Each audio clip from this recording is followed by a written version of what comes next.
Boa noite, igreja linda e abençoada. Que a graça e a paz do nosso Senhor e Salvador Jesus Cristo possa superabundar nos nossos corações, amém? Queridos, deixa eu falar para vocês. Deus dá a alguns um tipo de dom e a outros dons. Quando eu estou ali, aí eu estou com o microfone desligado assim, ó. Aí com o microfone desligado,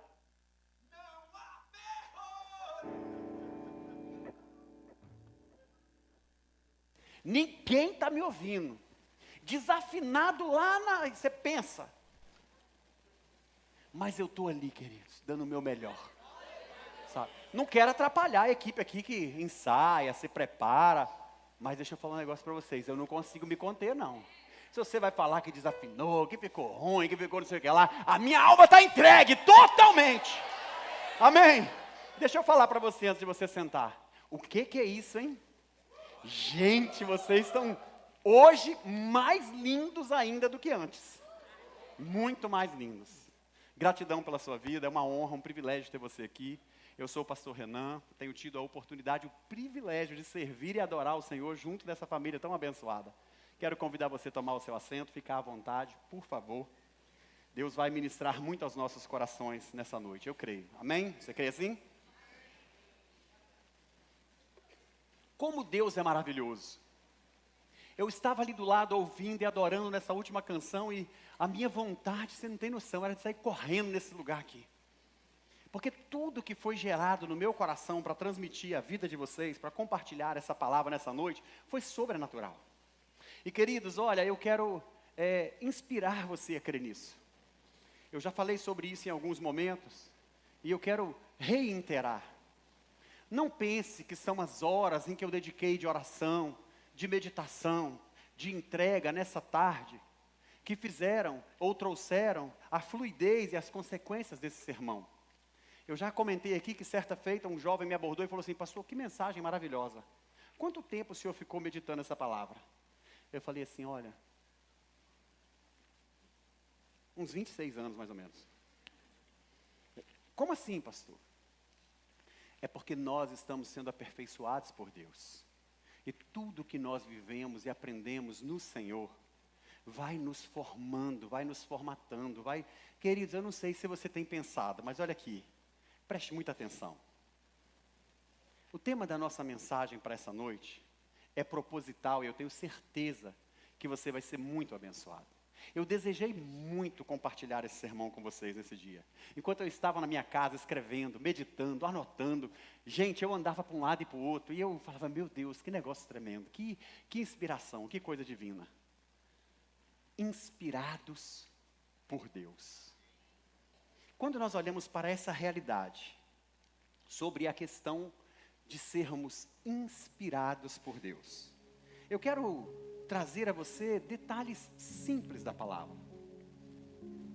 A Bíblia vai nos dizer no livro de Gênesis, lá no princípio de todas as coisas, e você deve, se você nos acompanha há mais tempo, de repente você está visitando pela primeira vez, mas se você nos acompanha há mais tempo, você vai perceber que eu não sou aquele pastor que ele prega só assim, só profetas menores, ou só profetas maiores, ou só as histórias dos reis. Eu amo passear pela palavra. Então eu entendo que de Gênesis a Apocalipse, toda essa revelação do nosso Deus está ali disponível para nós, e elas se conectam de maneira proposital. Costumo dizer que existe sim, uma antiga aliança e uma nova aliança. E aprendemos no curso da nossa vida a falar sobre Velho Testamento e Novo Testamento. Eu não sei o que você considera novo, mas se tem algo que tem 2000 anos, ainda continua sendo novo. Entende? Nós temos nessa divisão da Bíblia uma antiga aliança. Ou, para ser mais claro com você, a primeira aliança, que era um prelúdio, uma preparação do que estava por vir, de maneira proposital. O nosso Deus não fez uma aliança antiga, ou uma aliança errônea e equivocada, e aí, por ela ser velha, ele viu a necessidade de renovar. Não, tudo apontava para o Messias. Tudo apontava para o presente. Então, quando nós temos esse entendimento, essa compreensão, se torna mais claro para nós as evidências bíblicas. Ao olharmos para o livro de Gênesis, que é o livro do princípio. Que princípio, pastor? O princípio de tudo. O princípio da nossa existência. O princípio pelo qual nós nos conectamos a um propósito. Gênesis é um livro que recebe esse nome de Gênesis, princípio, por um propósito. Ele começa assim: Bereshit barak Elohi. No princípio, criou Deus os céus e a terra. Elohi vai trazer a menção do nosso Deus trabalhando em conjunto com o Espírito Santo e com a presença do Filho que estava na eternidade com ele. Deixa eu te explicar uma coisa. Se você quer ter uns ensinamentos mais profundos ainda da palavra, não falte à escola bíblica dominical. Tem sido maravilhoso podermos compartilhar aqui acerca desse ensinamento. Vai nutrir a sua fé, vai te inspirar para que você possa ter a compreensão. Quando nós vamos olhar essa estruturação da Bíblia, nós vamos observar que pelo poder da sua palavra, o nosso Deus, ele cria absolutamente todas as coisas. Todas as coisas foram criadas, foram organizadas devidamente, como um plano master de Deus para a criação. Deus é especialista em planejamento. Ele não criou o homem, entenda isso. Ele não criou o homem e falou assim: tá, eu fiz o homem, eu vou botar esse trem aonde? Sabe? Ele falou: tá, mas que bonitinho esse bonequinho, eu vou botar isso onde agora? Não, ele estruturou tudo. Eu costumo fazer menção, há 23 anos atrás, nós estávamos esperando pela chegada do Lucas, o nosso primeiro filho. E aí talvez essa não tenha sido a sua realidade, mas algumas famílias, elas começam a planejar. O quartinho já estava pintado na cor que a gente imaginava. Graças a Deus, o Senhor nos deu a condição de comprar o bercinho, de ter uma cômodazinha. Era tudo muito simples, mas estava ali. E nós estávamos esperando ele chegar. Então, na nossa limitação e de acordo com a nossa condição, nós preparamos um ambiente para que o nosso filho pudesse ser bem recebido, acolhido e viesse para viver conosco. Mas ei, está tudo bem. Talvez em detrimento da sua condição, da sua realidade, do seu ambiente social, da sua condição financeira, isso não tenha sido possível. Mas se você fez algo dentro da sua limitação com esse propósito, já está valendo. O que nós começamos a perceber é que a estruturação e a criação do mundo, de maneira proposital, sobre o poder da palavra de Deus, estruturando e organizando tudo, até chegar num determinado momento, em que Deus vai decidir fazer o homem. Eu quero dizer a vocês o seguinte: o desejo do meu coração é compartilhar tudo que foi gerado nessa tarde e ao longo da minha vida com você aqui. Se eu precisar de separar esse sermão em duas partes, eu vou separar. Por quê? Porque nós vamos falar do que há de mais profundo na sua, na minha, na nossa vida. A inspiração divina é o princípio ou a base para avançarmos na direção dos planos, dos propósitos que Deus tem para nós. Quando olhamos em Gênesis 2:7, depois do Senhor ter organizado tudo, a Bíblia vai dizer que Ele pega e Ele faz o homem. Olha que versículo lindo, Gênesis 2, versículo 7. Então o Senhor Deus formou o homem do pó da terra e soprou em suas narinas o fôlego de vida, e o homem tornou-se um ser vivente. Se nós passarmos de maneira desapercebida por isso, nós vamos deixar para trás um fator extremamente importante a respeito da nossa existência. Imagina que o Supremo Criador, depois de ter feito a terra e ter organizado absolutamente tudo, Ele decide criar o homem. E nós vamos perceber pelo menos duas coisas nessa narrativa. O primeiro é que Ele vai formar o homem do pó da terra. Ele vai moldar, Ele vai construir, Ele vai fazer o homem. E o segundo é que Ele vai assoprar o fôlego de vida nas narinas de Adão. O que isso vai fazer? Vai nos distinguir de toda e qualquer outra criação feita por Deus. Todos os outros animais que foram criados, nenhum deles foram feitos com as próprias mãos, mas pelo poder da palavra.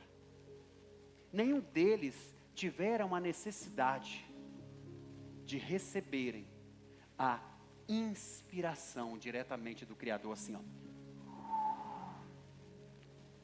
O fôlego de vida ser soprado. O homem era então, até o momento que Deus formou, o homem estava acabado, pronto, mas faltava energia. Não sei se você consegue entender isso. É como um especialista aí para os homens da área da mecânica, que constrói um motor, prepara, deixa tudo organizado. Mas falta algo para dar o start. Falta a combustão, falta a energia. E o homem estava ali, pronto. Mas essa máquina, essa obra maravilhosa da criação do nosso Deus, precisava de um elemento fundamental. E quando você entender isso hoje, com certeza a sua vida vai fazer todo sentido.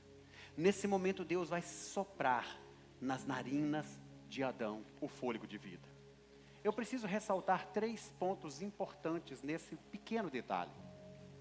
O primeiro é que Deus não criou o homem apenas com alguns resíduos que estavam ali com um propósito equivocado. O primeiro é que você talvez tenha ouvido falar ou escutado que nós somos frutos de uma evolução.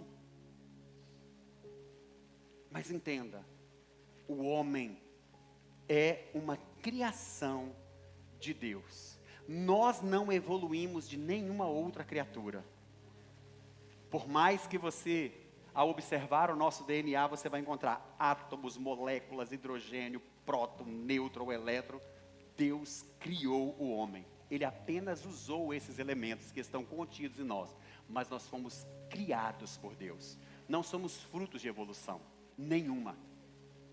E aí quando a gente avança acerca disso, essas substâncias que nos compõem foram utilizadas para nos criar.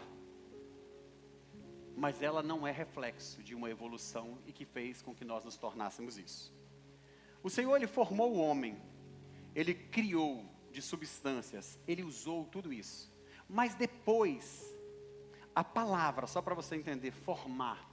O homem aqui na tradução do hebraico é yatsar, que significa moldar, dar forma, ou seja, criar. Não tem a expressão do oleiro que pega o barro e ele vai ali na manivela e ele vai moldando? Deus, ele tinha a ideia, olha que coisa maravilhosa. A mente da criação, a mentalidade criativa, a capacidade criativa, o projeto já estava todo arquitetado. Deus começa a externalizar esse projeto fazendo o homem. Então ele vai moldar cada detalhe. Hoje pela manhã nós estávamos falando sobre algumas questões relacionadas a isso. E preste muita atenção. Você é do jeito que você é, por um propósito, e não por um erro ou um equívoco. Deus criou você assim. Você é exatamente o que você precisa ser. Não tente ser outra pessoa. A nossa inspiração, ela deve vir dentro, baseado no propósito de Deus por meio da sua palavra. Quando nós olhamos esses detalhes aqui, que são bem simples, Deus nos moldou, Deus nos formou, Deus organizou tudo. E aí nós vamos observar o seguinte: o plano que estava na mente dele foi externalizado com as suas próprias mãos. Em segundo lugar, o Senhor soprou o seu fôlego, o sopro de vida no homem. Isso diz que nós somos mais do que pó. Nós não somos apenas pó dessa terra. Mas a Bíblia vai dizer que o pó vai voltar. Esse corpo, quando perecer, vai voltar ao pó. E a Bíblia vai dizer que o Espírito faz o quê? Volta para quem? O Espírito volta para quem? Para Deus. A sua vida, quando Ele fez assim, ó, Ele inspirou você. Eu acho isso muito lindo. E quando a gente começa a imaginar esses detalhes, olha só. O corpo de Adão tinha acabado de ser criado. Mas Deus, a partir daí, Ele se inclina e Ele sopra o fôlego nas narinas do homem. Deus é a fonte da vida. E Ele diretamente colocou esse fôlego no homem. não veio por inspiração de nenhuma outra criatura. O próprio Criador inspirou, soprou. Sabe em qual outro momento da Bíblia que nós vamos observar isso? E aí eu vou pegar um aspecto da antiga aliança, quando Deus cria o homem e sopra o fôlego de vida, e vou levar você para a nova aliança. No Evangelho de João, no capítulo 20, a partir do versículo 22, nós vamos perceber que Jesus havia cumprido a sua missão, morreu, foi sepultado, ressuscitou e ele volta. Os discípulos tinham dúvidas se aquele era o Messias. Tomé queria tocar na ferida, queria encostar para ver se realmente, eu só acredito vendo. A Bíblia vai dizer que Jesus ele vem, ele se apresenta no cenáculo, na sala, a porta está fechada, Jesus passa por aquela porta, ele entra naquele ambiente e fala com os discípulos, Pai seja convosco. E ele fala, está aqui a mão, pode tocar. Está aqui, ó, pode tocar ao meu lado. Mas o que é mais interessante, é que no versículo 22, depois dele fazer isso, ele sopra sobre eles, e ele fala assim, recebam o Espírito Santo. Na criação da aliança primária, Deus nos cria e nos dá um fôlego de vida que é o Espírito, que no hebraico é ruá, fôlego, energia, substância, oxigênio. Jesus, após a sua morte, a sua ressurreição, ele já diz para os discípulos, com essa expressão, quando ele sopra, recebam o Espírito de Deus. Deus nos deu o Espírito de vida, com a queda, com o pecado. A Bíblia diz o quê? Que quando nós pecamos, nós estamos destituídos, separados de Deus, mas nós somos ainda um ser vivente nessa terra. Porém, com a nossa alegria, o gozo que nos estava preparado para a eternidade, havia nos sido tirado, através da morte. Houve uma morte espiritual, e Jesus ele vem fazer esse resgate, trazendo nova vida aos seus discípulos. O que é interessante nisso tudo, é que no versículo 22 ele vai falar assim, ó, paz seja com vocês, assim como o Pai me enviou, versículo 21, eu os envio. Versículo 21 ele vai dizer, a paz seja com vocês, assim como o Pai me enviou, eu vos envio, e com isso soprou sobre eles, dizendo, recebam o Espírito Santo. O que nós encontramos aqui? Jesus inspirando os discípulos. Quando nós observamos essa questão de uma vida inspirada por Deus, ou sermos inspirados por Deus, isso é muito profundo. O versículo 7 vai nos dizer que o homem tornou-se alma vivente. A palavra alma, nesse caso aqui, é nefesh, que em hebraico significa um ser animado, que respira, consciente, vivo. Então o homem se tornou, a partir desse fôlego de vida, um ser animado. Ele começou agora a ter vida em si. Vida essa gerada por Deus. Me permita compartilhar com você. Estou escrevendo um livro intitulado Uma Vida Sem Rótulos. E no capítulo 1 desse livro eu falo sobre inspiração e expiração. E eu vou ler tecnicamente porque é o que eu escrevi ali. Eu não tenho a intenção de ser muito técnico a esse respeito, mas acredito que você está a um passo de ter um insight e vai te ajudar na sua jornada. A inspiração é um processo de sugar para dentro do organismo, para depois liberá-lo para fora através da expiração. Assim realizamos o ciclo respiratório. Em linhas gerais, cada vez que inspiramos, entra 12,5 mililitros de ar no pulmão. No entanto, o nosso organismo se encarrega de extrair apenas o necessário e libera imediatamente o que não precisa. O ar é composto por uma variedade de gases, assim distribuído. Dos 12,5 milímetros de oxigênios que nós inspiramos,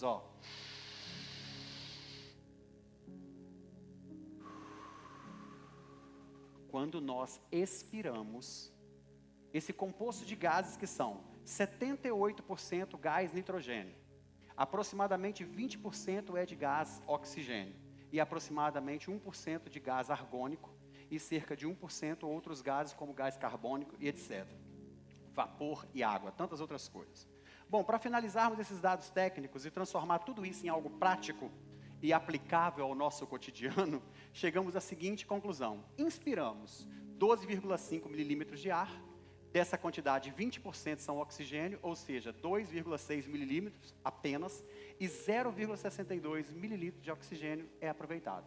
Do que nós inspiramos, nós aproveitamos uma quantidade, a mínima, e nós liberamos um quantitativo que não nos é necessário, porque nós vamos fazer um ciclo respiratório. O que eu quero que você entenda com isso? Preste muita atenção. Quando nós inspiramos, dos 12,5 mililitros que nós colocamos para dentro, o nosso organismo foi criado por Deus para não ser egoísta. Ele não retém tudo.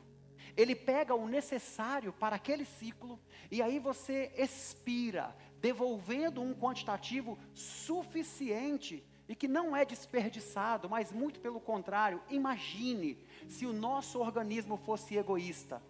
Você sabe por que a respiração boca a boca dá certo?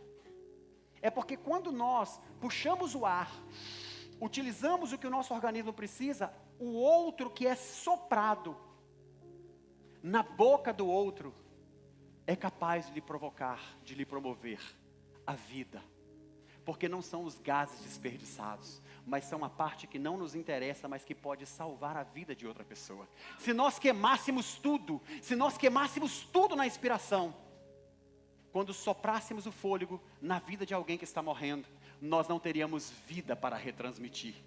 Nós não teríamos nada, mas Deus nos criou, essa é a nossa fisiologia, não é egoísta, ela pega o que é necessário. O que eu quero que você entenda com isso? A inspiração, pessoas inspiradas por Deus, elas fazem esse ciclo o tempo inteiro. Quando você aprende algo, se você reter, se você retiver isso, se você não compartilhar, você está matando vidas, porque você está sendo egoísta. O conhecimento deve ser compartilhado. Quando você aprende algo, você avança. Quando Jesus veio cumprir o seu propósito, Ele veio para nos inspirar. Quando Ele envia os discípulos, Ele está falando, vão e façam discípulos, isso é inspiração. Quando nós olhamos para a realidade da igreja, onde é que estão as pessoas que te inspiram? Onde é que estão as pessoas, quando você olha para o seu ambiente, para a sua estrutura, para a sua vida? Onde estão as pessoas que têm fôlego saudável para te mover, ao invés de te paralisar? Queridos, isso é muito profundo. Ao observarmos esse detalhe, nós vamos nos aprofundarmos em pessoas inspiradas por Deus. Quando olhamos isso, preste muita atenção, porque antes de tudo eu quero te conduzir a uma reflexão muito presente no seu cotidiano.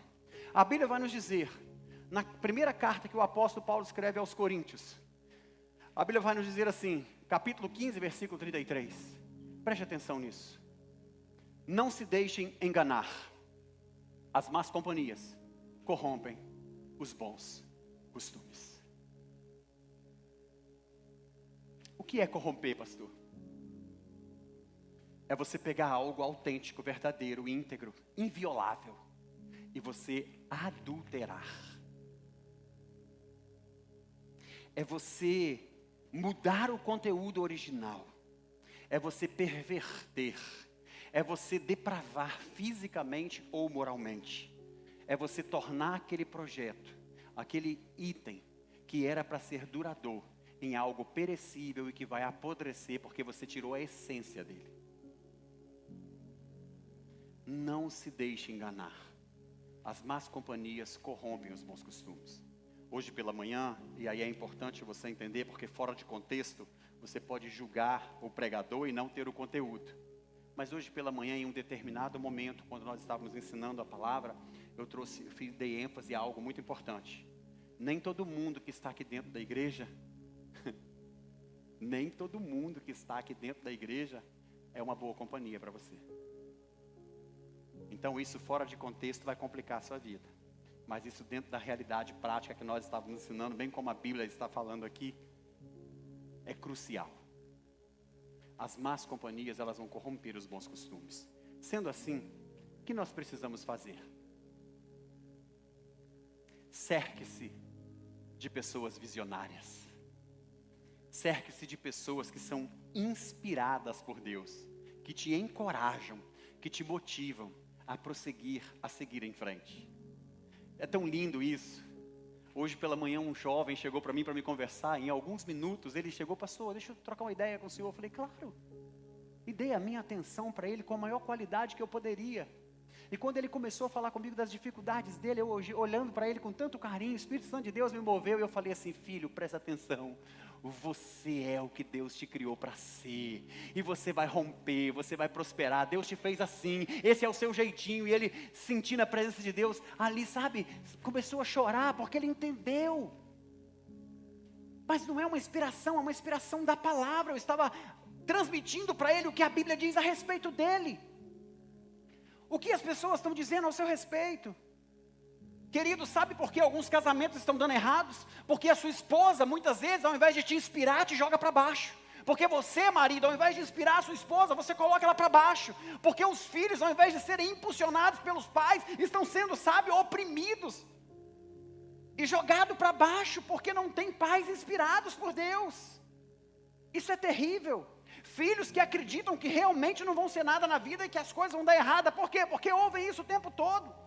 O marido que não tem esperança na vida porque a mulher fala que ele é um fracassado, que não suporta mais ele, que não aguenta mais ele, não tem mais jeito. Ele está acreditando nisso e ele vai ser isso. Por que não abrir a sua boca e usar a sua boca para inspirar vida? Por que jogar só a carga negativa sobre o outro? As más companhias corrompem os bons costumes. E relacionamentos tóxicos matam você. E talvez você seja uma toxina nesse relacionamento. Está culpando o seu esposo, seu cônjuge, a sua esposa, os seus filhos, o ambiente, mas você não sabe que quem é tóxico é você. Porque você não está gerando vida. E aí quando nós começamos a observar, eu gosto muito dessa expressão e já usei muitas vezes. Nós somos a média das 5 pessoas com quem nós mais andamos. E eu quero que você traga isso por um conceito sociocultural. Porque é importante nós olharmos para esse aspecto sociocultural, intelectual e espiritual. Como assim, pastor? Quando você observa o grupo de pessoas com quem você anda, o que é importante você pensar? Número 1, já que as más companhias corrompem os bons costumes, devemos procurar pessoas visionárias que nos inspiram e que nos motivam a viver uma vida diferente, a sermos transformados pela palavra de Deus. E considerando o fato de sermos a média das pessoas com quem nós andamos, eu quero que você pense agora sobre o ambiente onde você está inserido. Nessa última semana, com quem que você esteve no final do dia? Com quem você esteve no final de semana? No último mês, quais são as pessoas que mais estão presentes? Com quem você mais fala, com quem você anda, com quem você senta, com quem você conversa? As pessoas que são parte da sua vida, do seu cotidiano. Observe para essas pessoas. E aí vamos só fazer uma análise. O que essas pessoas estão fazendo na vida, você sabe? Você deveria saber. Porque se você fizer as escolhas erradas e equivocadas, você vai colher o fruto de algo que você não foi profundo porque não quis. Você está sendo influenciado por essas pessoas. Se elas não fossem importantes para você, você não estaria lá. Ou você, nessa mesa, é quem influencia para o bem, ou nessa mesa você vai ser influenciado. Quer seja para o bem, quer seja para o mal. O que essas pessoas estão fazendo da vida? Quando você olha para essas pessoas, para onde elas estão indo? Olha para o resultado delas. O sujeito está sentado, passa o final de semana sentado num bar bebendo, beleza, maravilha, curtindo, batendo papo, trabalhei, foi para isso que eu trabalhei. Aí você vai ver a esposa dele está insatisfeita na casa dele. Uma hora chega para o seu amigo de copo e fala bem assim: cara, deixa eu te fazer uma pergunta, a sua mulher é feliz com você enchendo a cara aqui até 11, meia-noite e chegando em casa embriagada e vomitando? Como é que a sua esposa, ela fala o que sobre isso? Não, minha esposa super apoia. Ela fala: amor, você chega tão bem de casa, acho tão legal você chegando bodado, vomitando, todo esdroncho. Não, é o homem que eu sonhei para minha vida. Não sei, vai ver, é isso que está acontecendo. Acabado, acorda no outro dia numa rebordose desgramada. Conversa seriamente com ele. Cara, quando você chega em casa, igual ontem eu fui te levar na sua casa, você estava trocando passo, meu irmão. E você chegou na casa, vem cá, o que a sua esposa, o que a sua família fez? Te aplaudiu? Ou teve vergonha de você, ou pena do que você está se tornando? O que essas pessoas estão fazendo da vida? Além disso, você precisa entender o seguinte: qual é a missão e o propósito dessas pessoas? Qual foi a grande contribuição que essas pessoas com quem você está andando trouxeram para a sua vida? Qual foi a mudança significativa que esse relacionamento está trazendo para a sua vida? Ei, pelo amor de Jesus Cristo, você tem uma vida inspirada por Deus e deveria inspirar as pessoas. O que é que está matando esse fôlego em você? Onde foi que você perdeu o foco? Onde foi que você se tornou isso? Você foi criado por Deus para ter uma mente criativa, para ser uma pessoa dinâmica, animada, que se envolve, que se relaciona, que inspira as pessoas. Somos criados para isso. Chegar dentro de casa e a sua esposa olhar para você com brilho e falar: meu marido chegou. Está desempregado, mas chegou cansado, sabe, de tentar, de correr atrás, de colocar currículo. Quando eu olho para ele, a situação está feia, mas eu olho para ele, eu vejo um semblante de fé, de esperança, um homem forte, e eu falo, meu amor, você me inspira, porque a situação não está legal, mas eu vejo fortaleza em você, eu vejo determinação em você, eu vejo ousadia em você. Você está sendo uma mulher inspirada por Deus, inspirando o seu marido. O marido chega em casa, a esposa está lá, e ele fazia a mesma coisa, inspirar a sua esposa. Quer ela tenha vindo do trabalho, quer ela tenha trabalhado dentro de casa, que é muito mais difícil que trabalhar secularmente. Deixa eu te falar, talvez você é administrador de uma empresa, e você está sendo bem sucedido porque você tem uma pessoa que está administrando a sua vida em família. Entenda isso. Eu sou grato a Deus, porque Ele me deu uma mulher e falou, meu filho, você não é completo, e essa vai te auxiliar, ela vai ser a sua ajudadora. E eu falei, yes, era o que faltava. E aí trouxe ela para perto de mim. A minha esposa me ajuda, me orienta, a minha esposa me escuta, é minha conselheira, é minha amiga, é minha esposa, é minha pastora, é alguém que eu admiro, é alguém que quando ela fala eu tenho prazer, alegria, gozo no meu coração. De onde vem a sua inspiração? Qual é a sua inspiração? O que está saindo dos seus lábios? Quando nós olhamos para essa realidade, ao olharmos para a vida dessas pessoas, quais são as mudanças significativas que estão acontecendo? Olhamos essa realidade dessa frase em onde somos a média das 5 pessoas com quem nós andamos.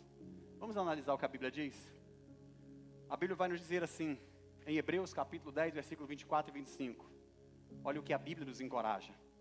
Consideremos, pois, como podemos estimular uns aos outros ao amor e às obras. Consideremos uns aos outros para nos incentivarmos ao amor às boas obras. 25.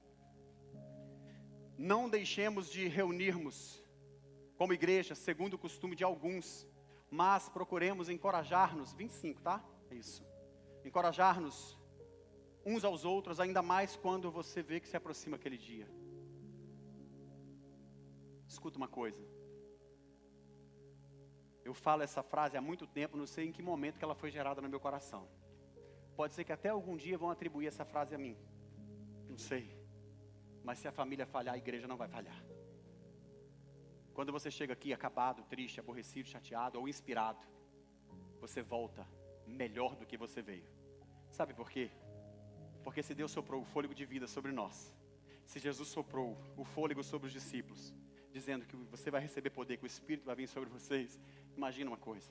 Quando você entra nesse ambiente, você já andou por um bosque, saiu da cidade, completamente tóxica, as toxinas dos veículos, das indústrias, tudo ali presente, e aí você vai andar no interior, e de repente você vai caminhando, você começa a sentir aquele aroma gostoso, o cheiro do eucalipto, o cheiro disso, o cheiro daqui, você fala, gente, que oxigênio maravilhoso, lá em cima na terrinha, né, apóstolo?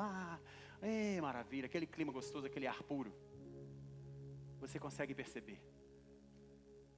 Sabe o que acontece quando você vem da sua casa e você começa a entrar aqui na Avenida Corumbá, e você começa a olhar pela rua, você já começa a sentir um aroma suave, a leveza de um ar, nos voluntários que estão pela rua, nos voluntários que estão na recepção, nos voluntários que estão servindo você. Quando você entra aqui nessa atmosfera, você sente o fôlego de vida pelo Espírito Santo de Deus, dizendo, você está no lugar certo, meu filho, você está no lugar certo, minha filha, eu vou te dar vida, eu vou te inspirar, você vai sair daqui dessa semana e você vai cumprir o seu propósito, eu te criei para um propósito maior, você é capaz, você vai vencer, você só precisa crer.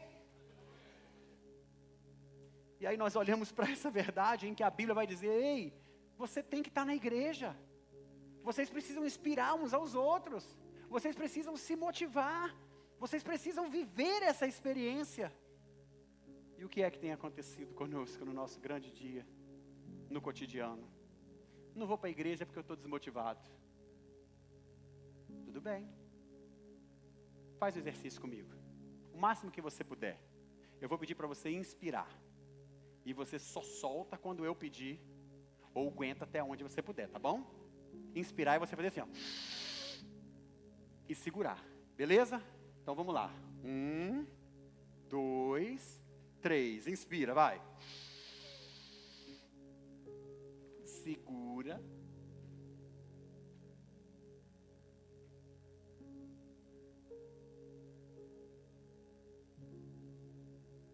fica firme. Já tem gente soltando. Por que você não ficou com isso contido aí dentro? Porque você não completa o ciclo. E automaticamente você vai desmaiar. Eu e você precisamos administrar e colocar para dentro de nós aquilo que nos mantém vívidos em Deus. E isso vem por meio da palavra. Isso vem por meio do Espírito Santo. Isso vem por meio de um ambiente que nos transforma. Então, pensando sobre isso, se a sua roda, se os seus amigos, se as pessoas estão te inspirando, te fazendo crescer, se você se tornou uma pessoa mais culta, se você está se tornando uma pessoa mais espiritual, você está sentado na mesa certa. Mas se você está num ambiente onde você está em declínio, onde você está apenas definhando, eu sinto muito. Mas você precisa sair logo daí. Porque você vai perecer. Nós somos inspirados por Deus. Eu vou encerrar esse sermão agora. Porque nós temos muito mais para falar e eu vou dar sequência dele no domingo que vem. Porque eu acho que por hoje isso é suficiente para você ter a compreensão de como foi que Deus criou você. Mas no domingo que vem, eu vou trazer a experiência de um homem que fez toda a diferença e tem feito toda a diferença na história da igreja. Até os dias de hoje. Porque ele foi inspirado por Deus e ele continua nos inspirando. E o que eu quero estimular você é a crer nessa verdade. Quero estimular você a acreditar em verdades tipo esta aqui, olha. Que a Bíblia vai nos dizer, só para você entender. Quando as coisas estiverem dando errado, o Ministério de Louvor pode assumir o seu posto. Quando as coisas estiverem dando errado, quando você tiver dúvida, quando você não tiver certeza, vou ler apenas alguns textos. Provérbios 19:21 vai dizer assim, olha. Muitos são os planos do coração do homem, mas o propósito do Senhor deve prevalecer. Essa inspiração que você deve buscar. Quando o seu caminho lhe parecer certo, que é aquilo que você quer, procure saber o que é a prevalência da sua vida. Se é a palavra, se é a vontade de Deus. Jeremias 29:11 vai nos dizer que o Senhor é que sabe os planos que Ele tem para nós. Ele tem pensamentos de paz e não de mal. Ele não quer nos causar dano. Ele quer nos dar um futuro e uma esperança. Quando nós olhamos Efésios capítulo 2, versículo 10, a palavra vai nos dizer assim, porque somos criação de Deus, realizadas em Cristo Jesus para fazermos boas obras, as quais Deus nos preparou de antemão para que nós as praticássemos. Isso é inspiração para a nossa vida. Romanos 8:28 vai dizer, sabemos que Deus age em todas as coisas para o bem daqueles que o amam, dos que foram chamados de acordo com o seu propósito. Está acontecendo isso, você ama Deus, fica tranquilo, faz parte do propósito dele. Você vai sair bem dessa situação. Provérbios 16:9 vai dizer, em seu coração o homem planeja o seu caminho, mas o Senhor determina os seus passos. Isaías 46:10 vai nos dizer assim, eu anuncio o fim desde o princípio, desde a antiguidade, as coisas que ainda não aconteceram, eu digo, o meu propósito será realizado, eu farei tudo o que me agradar. Deus anuncia o fim desde o começo. Você só precisa se conectar a esse propósito. Você foi criado para algo muito maior. Filipenses 2:13. Porque Deus é o que opera em vós, tanto querer como efetuar, segundo a sua boa vontade. E por último, Provérbios 3, 5 e 6. Confie no Senhor de todo o seu coração e não se apoie no seu próprio entendimento. Reconheça o Senhor em todos os seus caminhos e Ele endireitará as suas veredas. Eu não sei aonde está a sua confiança, mas eu quero que você entenda o seguinte. Deus está soprando um novo fôlego de vida na sua direção, para que você possa ser inspirado e se transformar numa pessoa muito melhor. Amém? Quero convidar você a se colocar de pé.